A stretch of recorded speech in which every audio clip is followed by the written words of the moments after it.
আজকে থেকে প্রায় 4014 বছর আগের কথা। একটা চমৎকার সভ্যতা ছিল, তার নাম ছিল ব্যাবিলন। এটা ইরাকে ছিল, সেখানে বাবেল নামে একটা শহর ছিল। আমরা অনেকেই জানি না যে বর্তমান বাগদাদ হচ্ছে সেই বাবেল নগর। বর্তমান বাগদাদ হচ্ছে সেই বাবেল নগর। বাবেল সম্পর্কে আল কোরআনে কিন্তু আয়াত আছে। আল কোরআন এমন একটা কিতাব, বিস্ময়কর কিতাব, যেখানে সবকিছুই নাজিল করা হয়েছে। তো আল্লাহ পাক সূরা কাহফে তো বলেছেন, ওয়ালাকাদ সাররাফনা ফি হাযাল কুরআন লিন-নাসি মিন কুল্লি মাসাল। আমি এই কোরআনে মানব জাতির জন্য প্রত্যেকটা বিষয়কেই ব্যাখ্যা করেছি। ওয়া নাযালনা আলাইকাল কিতাবা তিবয়ানান লিকুল্লি শাই। হে নবী, আমি আপনার প্রতি এমন একটা কিতাব নাজিল করেছি যেটা তিবয়ানান লিকুল্লি শাই, প্রত্যেকটা বিষয়কে ব্যাখ্যা করে। যারা আহলে কোরআন ভ্রান্ত আকীদার অনুসারী, তারা কিন্তু এই আয়াত থেকে দলিল পেশ করে। কোরআন তো তিবিয়ানান লিকুল্লি শাই, প্রত্যেকটা বিষয়ের ব্যাখ্যা। তার নতুন করে হাদিসের কি প্রয়োজন আছে? এটা আমাদের আলোচনার টপিক না, আমরা ওদিকে যাচ্ছি না। তো আল্লাহ পাক কোরআনে কিন্তু বাবেল নগরীর কথা বলেছেন। সূরাতুল বাকারার 101-2 আয়াতগুলোতে আছে। এই বাবেল নগরী তৎকালীন সময়ে জাদুবিদ্যার একটা আকড়া ছিল। এর আগে আমরা জানি সুলাইমান আলাইহিস সালামের সময় ওই হারুত আর মারুত দুজন ফেরেশতাকে দিয়ে মানুষকে পরীক্ষা করা হয়েছিল।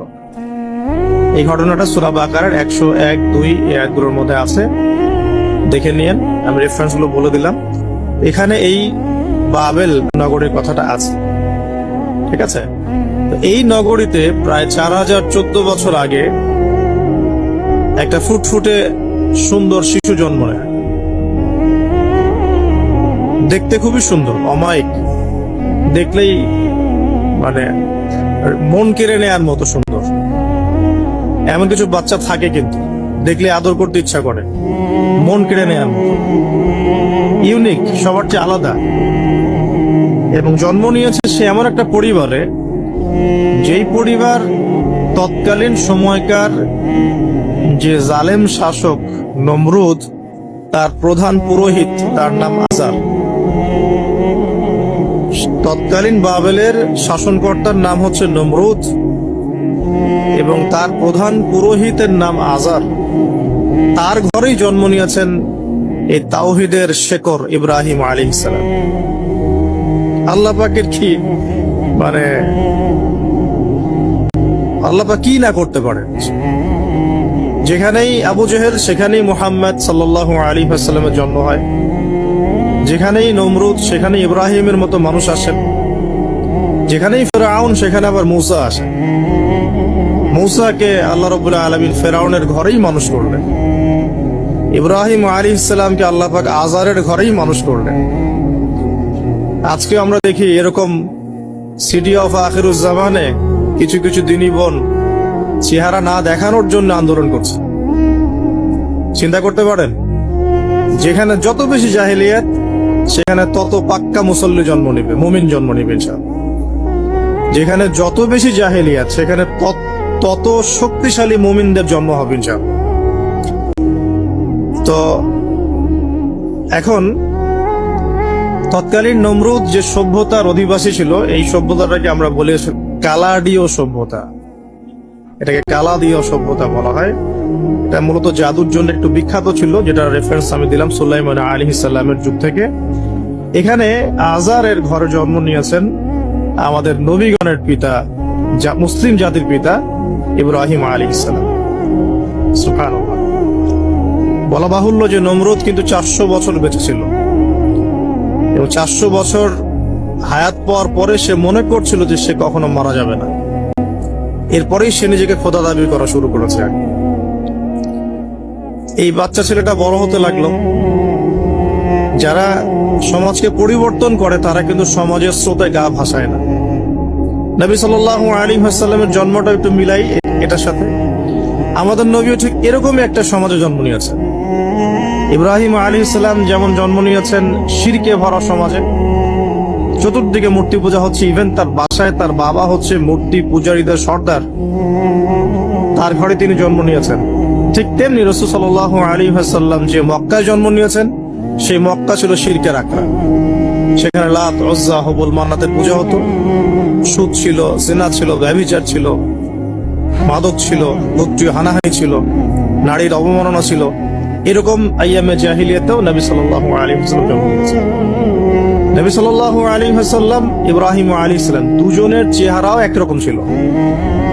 দুজনের চেহারার গঠনটাও একরকম ছিল, দেহের গঠনও একরকম ছিল।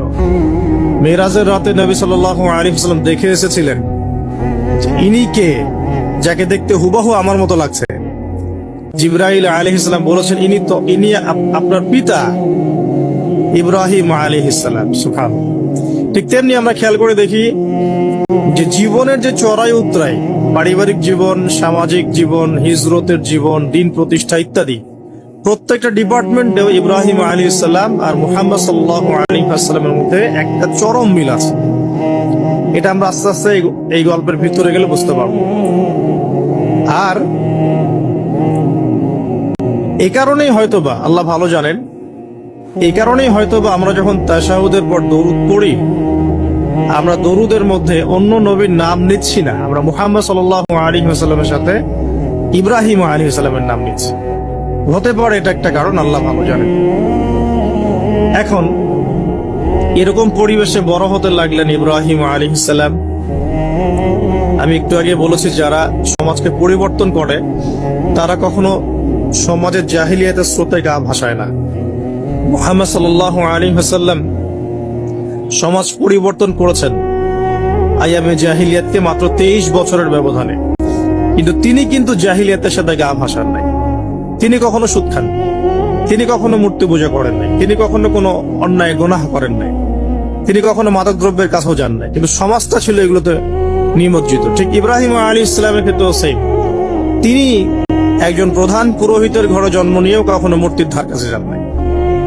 বরং একটু যখন বড় হচ্ছেন, একটু বড় বলতে ম্যাচিউরড, আমাদের টিকটক প্রজন্মের মতো না, এরা 20-30 বছর হয়ে গেল ম্যাচিউরড হয় না, বুদ্ধি প্রতিবন্ধী, বিকলাঙ্গ। ইভেন ইদানিং আমাদের মেয়েরা ছেলে হচ্ছে, আমাদের নারীরা এখন পুরুষত্ব দেখাচ্ছে, আমরা পুরুষরা ফেসবুকে একটা স্ট্যাটাস দিয়ে ক্ষান্ত হয়ে থাকি। এটুকু আমাদের দায়িত্ব উম্মার প্রতি। আর এখানে আমরা দক্ষতা অর্জন করেছি অনেক। আমরা মনে করি আমরা সবাই কিবোর্ড মুজাহিদ, আমরা এটা মনে করি। এটাই যুদ্ধ, এটাই জিহাদ। আর নারীরা মাঠে যুদ্ধ করছে সম্ভ্রমের জন্য, অধিকারের জন্য ইত্যাদি। ফ্যামিলিস্ট রেভলিউশনের দিকে তাকালেও তাই দেখা যায়। ছেলেরা এখন বেকার হয়ে যাচ্ছে, কিন্তু মেয়েরা স্বাবলম্বী হচ্ছে। তারা দিনদার নয়, এই মেয়েগুলো দিনদার নয়, কিন্তু জীবনে প্রতিষ্ঠিত হওয়ার জন্য লড়ছে, চ্যালেঞ্জ গ্রহণ করেছে। এটা ছেলেদের উচিত ছিল। আজারের ঘরে জন্ম নেওয়া সেই ইব্রাহিম কিন্তু চ্যালেঞ্জ গ্রহণকারী একটা ছেলে। সে এখন তার পিতাকে বলছে, কি বলছেন? আমরা একটু কোরআনের ভাষা শুনি। আল্লাহ রাব্বুল আলামিন বলেছেন সূরা মারিয়ামের মধ্যে এসেছে ঘটনাটা 41 থেকে 45 নম্বর আয়াতের মধ্যে। আল্লাহ পাক বলছেন, ওয়াজকুর ফিল কিতাবি ইব্রাহিম বা'দা আউযু বিল্লাহি মিনাশ শাইতানির রাজীম। হে নবী মুহাম্মদ সাল্লাল্লাহু আলাইহি ওয়াসাল্লাম, আপনি এই কিতাবে ইব্রাহিমের ঘটনা বর্ণনা করুন। ইয ক্বালা লিআবিহি, যখন ইব্রাহিম তার বাবাকে বললেন, তার বাবা মানে আযারকে বললেন, ইয়া আবাতি, হে আমার বাবা, লিমা তা'বুদু, তুমি কেন ইবাদত করো এমন সত্তার, মা লা ইয়াসমাউ, যে শুনতে পারে না, ওয়ালা ইউবসিরু, দেখতেও পারে না, ওয়ালা ইউগনি আনকা শাইআ, তোমার কোনো উপকার করতে পারে না।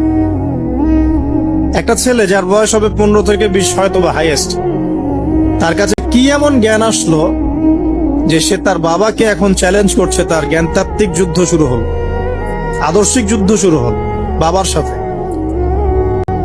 হে আমার বাবা, আপনি কেন এমন সত্তার ইবাদত করছেন যে শুনতেও পারে না? অসারতা দেখিয়ে দেওয়া হচ্ছে চোখে আঙ্গুল দিয়ে, দেখতেও পারে না, আপনার তো কোনো উপকারও করতে পারে না, কোনো ক্ষতিও করতে পারে না। ওয়ালাম ইউগনি আনকা শাইআ, ইয়া আবাতি, হে আমার বাবা, ইয়া আবাতি ইন্নী আখাফু আন ইয়ামাসসাকা আযাবু মিনার রাহমানি ফাতাকুনা লিশ-শাইতানি ওয়ালিয়া, হে আমার বাবা, আমি ভয় পাচ্ছি যে আপনার উপরে না আবার আল্লাহ পাকের গজব নেমে আসে এবং আপনি শয়তানের ওলি না হয়ে যান। ওলি মানে কি? বন্ধু বন্ধু শয়তানের বন্ধু না হয়ে যান। ইয়া আবাতি ইন্নী ক্বাদ জাআনি মিনাল ইলম মা লাম ইয়াতিকা ফাত্তাবি'নি আহদিকা সিরাতান সাওয়িয়া। কি চমৎকার কথা। ছোট্ট ছেলেটা বলছে, হে আমার বাবা, আমার কাছে একটা জ্ঞান আসছে, জ্ঞান আমার কাছে একটা জ্ঞান এসেছে যেটা তোমার কাছে আসে নাই। ফাত্তাবি'নি, তুমি আমার অনুসরণ করো। আহদিকা, আমি তোমাকে পথ দেখাবো। সিরাতান সাওয়িয়া, সহজ সরল পথ দেখাবো তোমাকে। সন্তান বাবাকে নসিহত করছে। দেখো, সন্তান বলছে আমার কাছে এমন জ্ঞান এসেছে বাবা যেটা তোমার কাছে আসে নাই। তুমি আমাকে ফলো করো, আমার অনুসরণ করো, আমি তোমাকে পথ দেখাবো। Ego problem, ego. আজার এখানে ছিলাম, দেখেন বাবাকে সন্তান উপদেশ দিচ্ছে। এবার বাবার উত্তরটা শোনো। বাবা কেন গ্রহণ করলো না? বললাম প্রেস্টিজ ইস্যু। তুমি ছোট মানুষ হয়ে আমাকে এত বড় কথা বলো। হ্যাঁ, তখন বাবা বলছেন, আনতা রাগিবুন আনতা আন আলিহাতিনা ইয়া ইব্রাহিম। হে ইব্রাহিম, তুমি কি আমাদের ইলাহগুলো, উপাস্যগুলো থেকে মুখ ফিরাচ্ছ? তুমি কি আমাদের উপাস্যগুলো থেকে মুখ ফিরিয়ে দিচ্ছ? আনতা রাগিবুন আনতা আন আলিহাতিনা ইয়া ইব্রাহিম লাইন লাম তানতাহি। যদি বিরত না হও, ঠিক যেমন থ্রেট আমাদেরকে করা হয়, যদি বিরত না হও, লাইন লাম তানতাহি লাআরজুমান্নাকা লাইন লাম তানতাহি লাআরজুমান্নাকা রাহজান মালিয়া। তিনি বলছেন যদি বিরত না হও তাহলে তোমার মাথাটা পাথর দিয়ে মেরে ফাটিয়ে দেব। আরজুমান্নাকা মানে রজম করব। রজম মানে কি? কোমর পর্যন্ত গেথে পাথর মারা। বিবাহিত পুরুষ জেনা করলে যেটা শাস্তি হয়। লাইন লাম তানতাহি, যদি বিরত না হও, লাআরজুমান্নাকা রাহজান মালিয়া, দূর হও এখান থেকে বের হও, হতভাগা আমরা বলি না, দূর হও এখান থেকে। ঠিক ওই রকম, যদি ফিরে আসছো ভালো কথা, না ফিরে আসলে রজম করে দিব, মাথা ফাটিয়ে ফেলবো পাথর দিয়ে মেরে। এখান থেকে দূর হও হতভাগা। কাকে বলছে এটা? ইব্রাহিম আলাইহিস সালাম। এবার তিনি খুব নরম সরম মানুষ, শান্তিকামী মানুষ। তিনি বলছেন ক্বালা সালামুন আলাইক। এই সালামুন আলাইক কথাটা শিখে নিবেন, জীবনে অনেক ক্ষেত্রে কাজে লাগে। সালামুন আলাইক মানে আপনার উপর শান্তি বর্ষিত।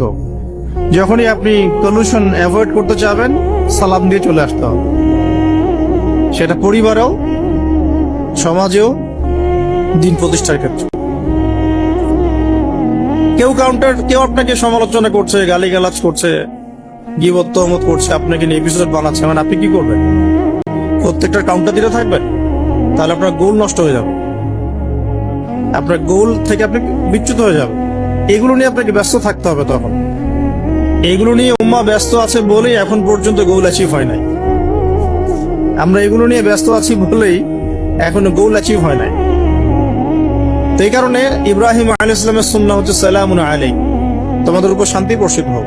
হ্যাঁ, তবে যে জায়গাটাতে দালিলিক ভাবে জ্ঞানতাত্ত্বিক যুদ্ধ করতে হবে সেটা করতে হবে, সেটা অন্য ইস্যু। ইব্রাহিম আলাইহিস সালামকে পরিবার ছাড়তে হলো। পরিবার মানে তার মাকে ছাড়তে হলো, তার বাবাকে ছাড়তে হলো। তার কোনো অপরাধ আছে? ইব্রাহিম আলাইহিস সালামের কোনো অপরাধ আছে? না। এখন আমরা তো অনেক সময় মনে করি আমি তো নিরপরাধ, নির্দোষ, তাহলে আমার উপরেই কেন এরকম হচ্ছে? ইব্রাহিম আলাইহিস সালামের কোনো অপরাধ আছে? তাকে ঘর ছাড়তে হলো, বাড়ি ছাড়তে হলো, তার বাবা তাকে বের করে দিলেন। এখান থেকে লেসন নিয়ে নেন। আজকের প্রথম লেসন যে আপনি আমি যদি হকের উপর থাকি, সর্বপ্রথম বাধাটা পরিবার থেকে আসতে পারে। সবার পরিবার একরকম না। এখনকার মেজরিটি সংখ্যক পরিবারগুলোই জাহেল, একদম জাহেল, বস্তুবাদী, জানোয়ারের মতো। মানে খাও দাও, সেক্সুয়াল সম্পর্ক, বিয়ে শাদী, সন্তানের বাইরে কিচ্ছু চিন্তা করতে পারে। দুনিয়া আর দুনিয়া, এর বাইরে কিচ্ছু চিন্তা করতে পারে। ইল্লা মাশাআল্লাহ, কিছু পরিবার আছে এর বাইরে, তাদের কথা আলাদা। সবাই তো আর ছোটবেলা থেকে আধ্যাত্মিক পরিবার পায় নাই, দিনই পরিবার পান নাই। আর এটার পরিমাণ দিন দিন কমেই আসছে। ম্যাক্সিমাম পরিবার এখন জাহান্নামের টুকরা। আল্লাহ পাক পরিবারকে বলেছেন জাহান্নাম থেকে বাঁচাও, কু আনফুসাকুম ওয়া আহলিকুম নারা। এখন ওই পরিবারই হয়ে গেছে জাহান্নামের টুকরা। আপনি দিনের পথে চলতে চাইলে প্রথম হোঁচটটা পরিবার থেকে খেতে পারেন। এটা ইব্রাহিম আলাইহিস সালামের জীবনেও যেমন হয়েছে, মুহাম্মদ সাল্লাল্লাহু আলাইহি ওয়াসাল্লাম জীবনে যে মিলাদ ছিলাম কিভাবে, তার ক্ষেত্রেও সেম।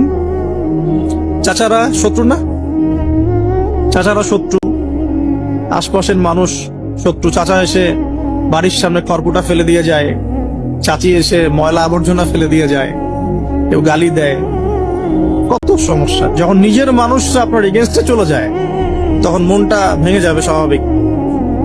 কারণ নিজের মানুষটা সারা দুনিয়া যদি আপনার বিপক্ষেও থাকে, কাছের কিছু মানুষ আপনার পক্ষে থাকে, তখন আপনি বাসাতে অ্যাটলিস্ট সিংহ,